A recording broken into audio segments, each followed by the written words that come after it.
Welcome! In this video, we'll explain how a two-way switch wiring system works, ideal for controlling a light from two different locations like staircases, hallways, or large rooms. A typical two-way switch setup uses two switches, the master and the slave. Both are standard single-pole, double-throw switches or SPDTs. The naming helps in understanding their roles in the wiring. The master switch is the one that receives power.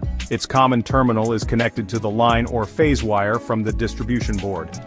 The slave switch is installed at the second location. Its common terminal is connected to the lamp or group of lamps. Now, we introduce the traveler wires.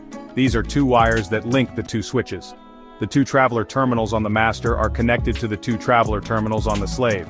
They form two possible paths for current. The neutral wire runs directly from the distribution board to the lamp, so when the circuit is completed between the phase at the master and the lamp via the slave, the lamp turns on. Here's how it works. When both switches are in matching positions, current flows through one of the traveler paths, the circuit is complete, and the lamp turns on.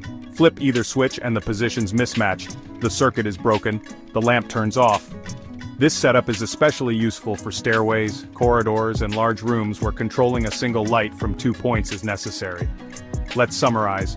Master switch, connected to the live supply from the distribution board. Slave switch, connected to the lamps. Traveler wires provide alternate current paths between the two switches. Neutral, directly connected to the lamp.